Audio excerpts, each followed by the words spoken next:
After receiving surprising news from my mother that my sister, who had eloped and gone missing, had returned, I came back home with my son only to find. Moreover, my sister who emerged, Molly, was astonishingly in her underwear. She burst into laughter and triumphantly said to me, "Snagged myself a luxury high-rise and a wealthy husband. Poor folks should just keep working their part-time jobs for life." But then, from behind her, came this voice. "Too bad. Sleeping pills don't work on me anymore." My husband, Mark, casually said this as he appeared. "Wait, this guy was trying to create a fait accompli with me?" He started laughing. "What's the point of doing such a thing? The house belongs to Sally, you know?" Yes, the high-rise we're living in is mine. I acquired it through inheritance from my previous husband. My name is Sally. I'm a 34-year-old working for an organization involved in the preservation of traditional culture.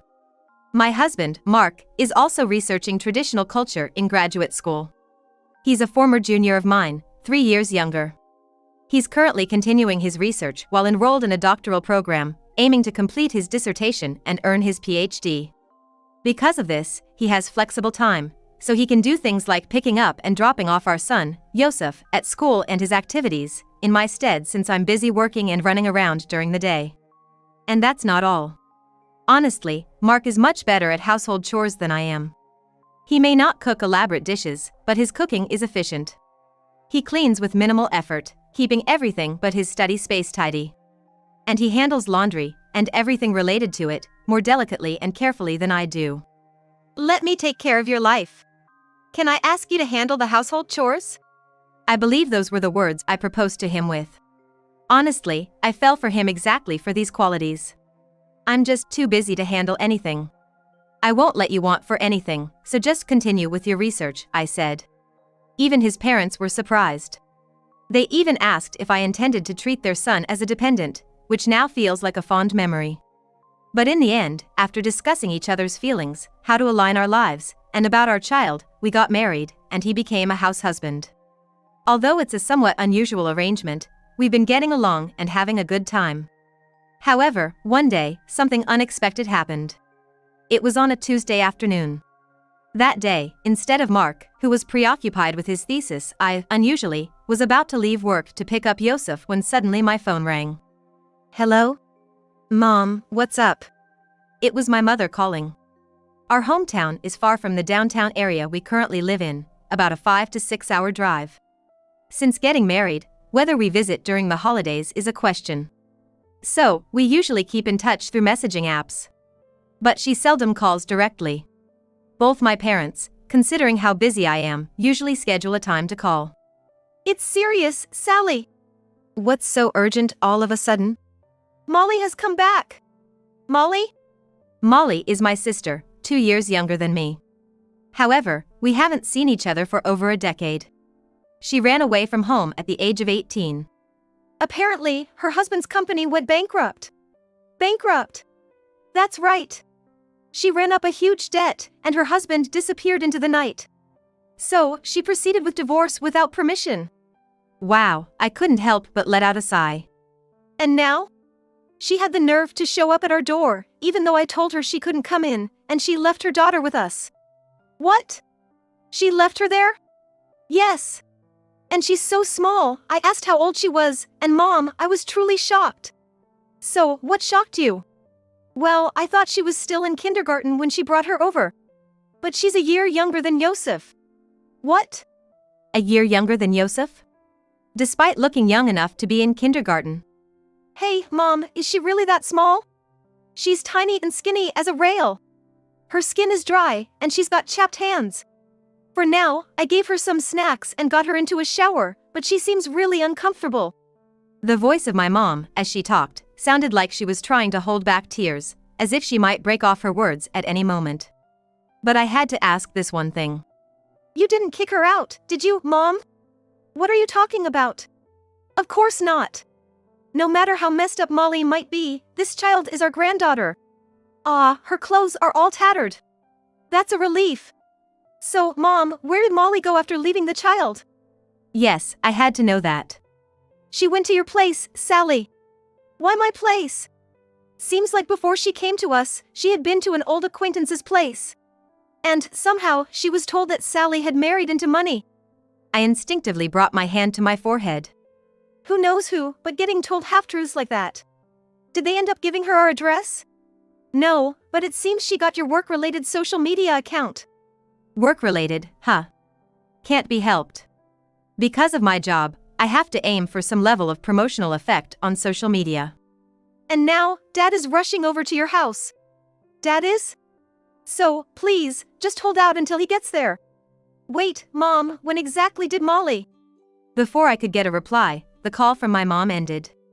It's just a little past 3 p.m. now. After picking up Yosef from school and taking him to his after-school activities, doing some grocery shopping while waiting. Mark has been so focused since yesterday that he won't be up for cooking today or the whole day tomorrow for sure. So, shopping is absolutely necessary. And even if he finishes writing, he'll probably just sleep without eating next. Usually, after pulling all-nighters for 3 days, he ends up sleeping for a day and a half. If I have to stock up on a large amount of ready-to-cook ingredients, it looks like it'll be past 6 p.m. before I know it. I'm worried, but what's going to happen? Wait, Mom, you have a sister? Yes, I do. I see. In the car, after finishing the shopping, I decided to lightly explain the situation to Yosef. Surprised? No, not really. I mean, it's our family, so I figured there's always something. Yosef, at 9 years old. He's quite perceptive and a bit mature for his age. Our family being a bit unconventional, he was quick to understand when I explained things. I guess he takes after his father in that regard. When I was a child, I remember just bickering loudly with my sister. In contrast, Yosef is quiet and thoughtful. Almost worryingly so. Well, yeah. There's always something. Like what? Where do I start? There are things you can talk to a child about and things you can't. You know the house where Mom and Yosef used to live, right? Yeah. Near Grandma and Grandpa's place. Well, my sister, she hated being in that town and ran away from home over a decade ago with someone she loved. Wow. That's kind of amazing. Hey. Yes, Molly, at 18, eloped with the president of a startup company who was nearly 40 at the time. But it wasn't out of love. Molly had been involved in compensated dating since high school. Our family never made Molly or me want for anything. We had savings set aside for us to go to any school we liked. And we got enough allowance every month. But it seems that was still not enough for Molly. Molly had been attending a downtown private university, but at the end of her freshman year's first semester, we suddenly got a call from the academic affairs office. Turns out, Molly was pregnant. When our enraged dad demanded to know who the father was, Molly straightforwardly confessed his name. It was the same man she had impulsively divorced recently. Furious both about the compensated dating and the man involved, our parents told Molly to leave. Molly left without a word, cutting off all contact with us. Had it been just a matter of leaving, we might have been able to track her down through her health insurance card. But Molly had married the guy. And being under his care, we completely lost track of her whereabouts. Once our anger subsided, we couldn't help but worry. Having no news from her at all was considered rude, and my parents had plenty of reasons to be angry. After all, they had to face rumors in the neighborhood and at work, feeling disgraced for raising a daughter who could do such a thing. Being a department head candidate is now out of the question, among other grievances. I've heard all sorts of dreadful stories from them. But something my mom mentioned earlier had caught my attention. The child this time is 8 years old. Which means it's not the child she was pregnant with all those years ago. What happened to that child? I couldn't help but wonder. You look scared, Mom. Yosef said, noticing my expression. Sorry, I replied. Is something bothering you? Well, yes. It's about your cousin. Eventually, we returned to our condo, struggling with our heavy shopping bags. They were so heavy that I considered borrowing a cart from the concierge at the entrance when he informed us, your sister was here earlier. Did you let her in? We checked and copied her ID, just to be safe. Oh no. I covered my face with my hand again. I'm sorry, I neglected to ensure strict entry control. That's my responsibility. So, she wasn't supposed to come in? Well, yes, but it's okay. It's my fault this time. Also, has my dad arrived yet? Your father? Please hold on, he said, going back to check. He hasn't arrived yet. I see. If my dad comes, please let him in right away. All right.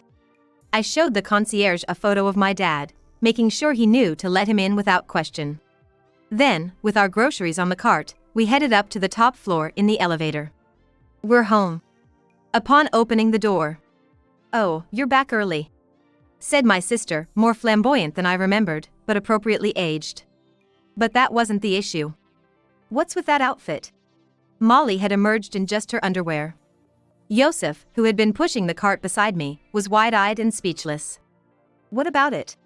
She laughed, tauntingly saying, snagged myself a luxury high-rise and a wealthy husband.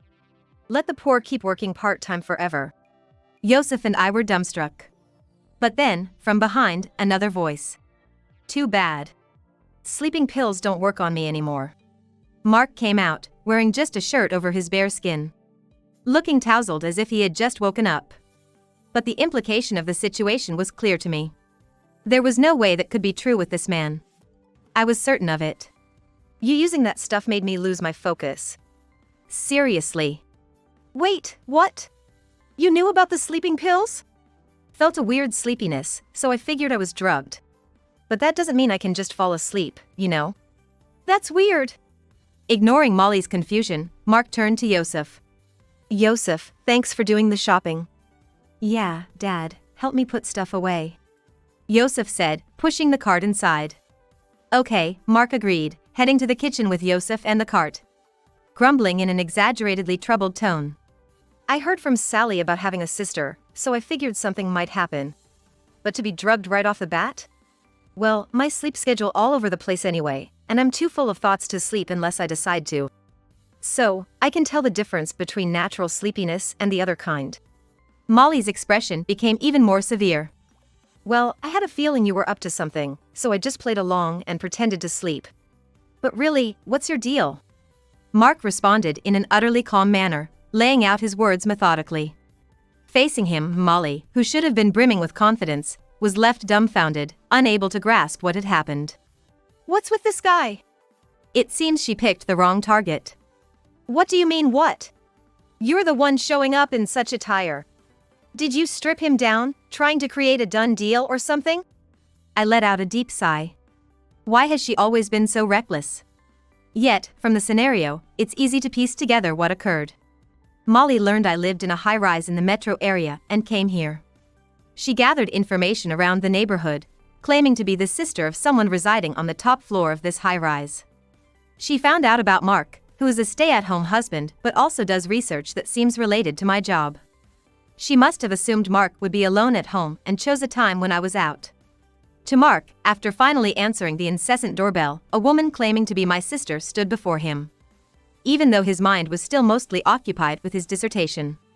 From Molly's perspective, a disheveled man, practically in his nightclothes, answered the door. She probably thought, he's young, huh? My sister got herself a younger, high-rise owning intellectual? That's unfair. I'll take him. Then, for some inexplicable reason, she used sleeping pills to knock Mark out, stripped him, and pushed him into bed, attempting to present me with a fait accompli. But Molly doesn't know Mark. He's the type to lose track of time and meals when engrossed in research or writing papers. It was a futile attempt, and I know this better than anyone. What, she tried to create a fait accompli with me? Then Mark's voice grew louder, and he began to laugh uproariously. What's the point of doing such a thing? The house is all Sally's, you know? Yeah, what is this lady even talking about? Hey, rude! What's with this kid? Well, technically, he could call you aunt. He's my son, after all. Your son? But he's so big. This guy's still in his 20s, right? Well, yeah, he's from my previous marriage. Wait, remarried? So the marriage to a wealthy guy was... You've been away too long to know, haven't you? Finally, I made it into my house. As I took off my coat and set down my bag, Mark served me some tea, welcoming me back. I noticed a bag half open on the living room table. The only item out of place in an otherwise tidy room. It was bothersome. I wanted to clean it up immediately. What, no coffee for me? Molly glared at me as I enjoyed my coffee. I'm not inclined to serve tea to someone who'd resort to drugging. Ugh. And how long do you plan to stay in that getup? I don't want a vixen roaming around my house. First, explain to me why you're the owner of this high-rise. Why can't this sister of mine ever engage in a proper conversation? Well, it's fine. I suppose I need to explain, otherwise, she wouldn't understand. Look, when my previous husband passed away, he left us a substantial inheritance. That's how I bought this place. Paid in full, no mortgage. Huh? With your cash? But this place is worth millions. Well, this property is just a tiny part of what I currently own. Molly was left speechless. Yes, the top floor of this high-rise is entirely mine. But that's not all. I now own numerous properties, with a total asset value of $4 billion. Managing my passive income allows me to live a wealthy life and also serve as a consultant for an organization involved in preserving traditional American culture. Half for tax reasons, and half for Mark. So, my busy work is actually my role as a director of that organization. And I occasionally receive reports on land-related matters. When I explained this, to Sally, you mean? Yes, to me.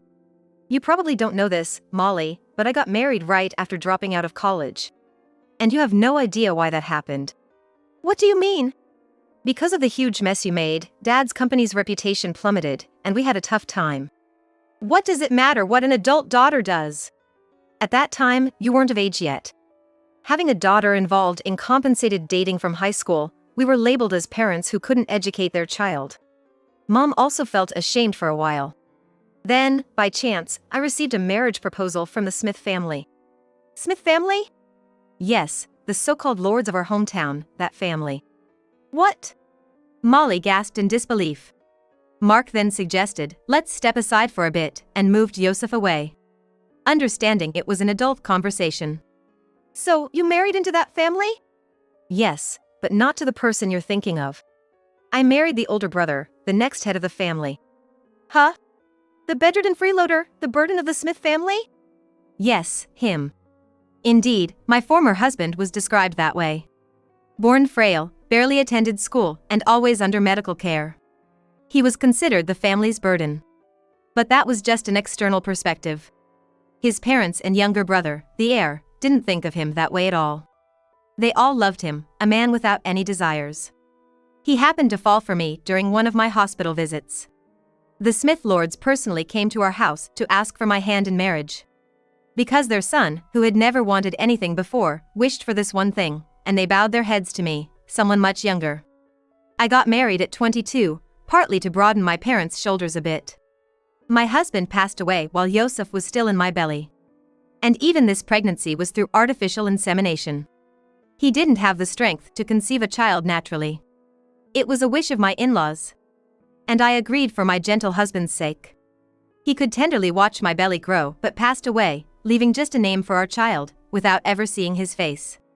My in-laws thanked me for everything up until then and left me an inheritance as per his will. However, some relatives eyed the considerable inheritance left to an outsider like me with envy, so I moved to a high-rise in the city with tight security when Yosef started kindergarten. Explaining further, Molly waved her hands and head in disbelief, no way, no way, no way, no way, and yelled at me, you expect me to believe such a fairy tale story? What can I say? And what about him? You received such an inheritance and you're allowed to remarry? I was allowed. Well, not like I needed permission. But I did consult with them out of respect. They were truly kind in-laws, and they felt sorry that I spent the best years of my youth caring for a sick man and going through a pregnancy via artificial insemination. That inheritance should be enough compensation. Money can't buy time or life, they said. My kind in-laws, who had lost their beloved son to illness, understood the value of these two things well. Perhaps because they were wealthy. After moving to the city, unlike the life I had with my in-laws, I was exhausted from solo parenting. That's when I reconnected with Mark, a junior from my college days who had admired me. He became a great help to me, and gradually Yosef grew attached to him. And I thought it would be nice if he stayed with us, so I proposed. My in-laws described Mark as a harmless person with no interest in anything but his studies. The fact that my in-laws didn't oppose, rather, they supported the remarriage, might have also been a check against relatives who were pushing for their own candidates for remarriage. "So, you're the only one who got to have it all?" Molly began to say when my phone rang. "This time of day, oh." I switched the call to speaker mode. "Hello, Sally. I was worried because you hadn't replied to my messages. Are you okay?" Molly groaned at the sound. "Mom, everything's fine on my end." "That's good. But I just heard a voice like stepping on a frog. Is Molly there by any chance?" "Yes, she is." I looked at Molly with a full smile. "Mom? Why do you know this place? You always had the memory of a sieve, forgetting everything after 3 steps. You said it yourself, I'll go to my sister's place. How unfair. Why am I treated differently even though I'm also your daughter?" Molly shouted into the phone, genuinely furious. "Huh? Do you even have the right to say that? After you left, Sally marrying into the Smith family was what saved us from ruin. It might not have been outright ostracism, but with Dad holding a respectable position in his company, the rumors were terrible. All that ended within 2 years, thanks to Sally. The Smith family pulled some strings, saving our relatives, our neighbors, and the factions in Dad's company that admired him. Your actions nearly destroyed everything Dad had worked for in the most important company in our city." "That's your problem, not mine. I never asked him to succeed for my sake." Yet, our ability to attend a downtown private university was thanks to his efforts. "Oh, great. But that doesn't give you the right to hold it over me." "Maybe so, but Molly, what happened to the child you were carrying back then?" Mom's voice turned icy as she asked. "Huh? You ran away with him because you were pregnant. So, what happened to the child?" He took them. I got in touch with him, you know." Molly groaned. "No way." "Through the Smith connections when we were looking for you guys. Got his cell number and everything." Piling on, Mom said. "He was apologetic for running away, grateful for the divorce, though it seems his talent for making money was only half-baked. Seems like he was a better person than you. He said he was working far away, trying to pay off his debts. All by himself." "Alone?" I asked Mom. "Yes, alone." "Sally, you can guess what that means, right?" Mom had mentioned the terrible state the child Molly brought was in. I turned sharply to Molly. "You, the child. Stop looking at me like that. Mom said the girl you left with her was quite emaciated. That's because things have been tough lately. And yet you have such a fancy bag." I pointed to the designer bag carelessly left on the living room table. "It's clearly a designer brand, isn't it? I bought it 2 or 3 years ago. Mom said Anna looks like a kindergartner, even though she's just a year younger than Yosef." "That's right." Mom's voice deepened. "Anna, was she attending kindergarten or school properly?" She seems a bit delayed in her speech. "Of course, she was." "Grandma, is Mommy there?" A frail voice came from the other side. "Yes, Anna, darling. Do you want to talk to Mommy?" "No. I never want to go back. I don't want to return to Mommy's." Anna, Molly's daughter, started crying on the other side. "I don't want to end up like my sister." "I see." The revelation suggested a dreadful truth. "We've been talking. It seems there was a sister, wasn't there?" Past tense. Meaning. "I don't know anything about that." Molly tried to grab her bag and clothes, but Mark caught her hand, and Yosef secured the bag and clothes. Then, turning to another phone, "Hello, Grandpa, now's the time." With that cue, the front door opened. "This is police. We received a report of trespassing, assault, and child abuse. We're here to take custody of the woman accused." "Sally, you did well keeping her here." "Dad." Several police officers secured Molly on the spot. "Are you all right?" "Yes, I'm fine." The concierge, who had opened the door, stood at the entrance. "It's been a while, Molly." "Dad." One of the officers took Molly's clothes and bag from Yosef. They didn't have the luxury to dress her, so a blanket prepared in advance was draped over her. Mark pointed to the bag. "I haven't checked, but I believe there were sleeping pills inside. I'll accompany you for a blood test. My body doesn't react much to drugs, but it should still be detectable in my bloodstream. Thank you for your cooperation." Then, Mom asked me to switch to camera mode. There she was, holding a little girl in her arms. To the officers, it seems this woman not only subjected her first child to terrible conditions, causing the loss of a small life, but also turned her back on the remaining child. Our first grandchild. Anna was wearing clothes that Yosef had outgrown a long time ago. It was uncertain whether they would make it out or not. Yosef was on the larger side for his age when he was about to enter kindergarten. The clothes from that time feel a bit small now, but they seem to still fit. You can see her slender, bony wrists through the sleeves. Oh, that's my shirt. Hi, are you Anna? Yosef gently spoke to his cousin through the screen. This kindness, no doubt, he inherited from his biological father. Who? I'm Yosef. I'm your cousin, 1 year older, so I guess that makes me your big brother. Yosef. As she said this, Anna began to whimper, perhaps reminded of the sibling she no longer had. Come visit us next time. Anna nodded slightly through the screen. Well then, Sally. I'll take her from here. Sorry for the trouble. Yosef, let's invite Grandpa to play chess later. Okay, I'll be waiting. Immediately following our conversation. What is this? You all get to have your little family drama. And I've lost everything. Hearing this, I marched up to Molly and gave her a sharp slap across the face. No! Violent woman! Officer, arrest her too for obstructing official duties.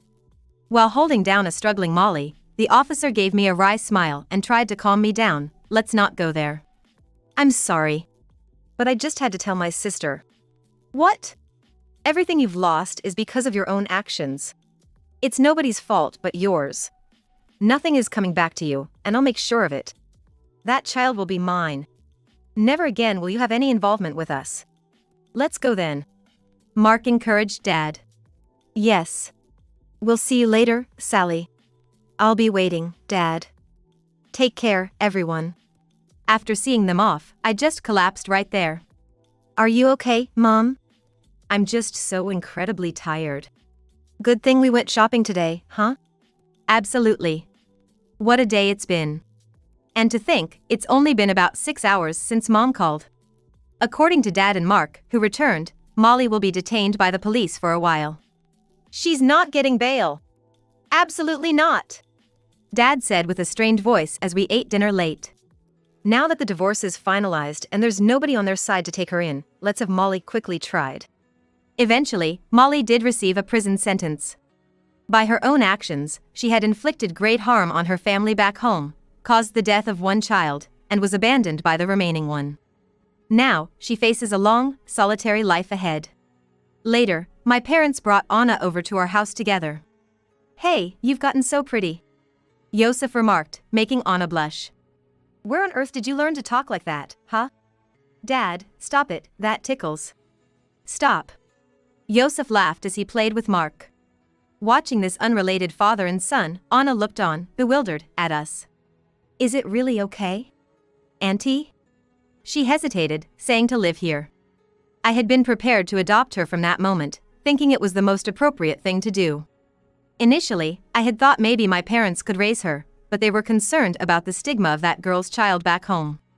My parents also planned to move closer to me after retirement.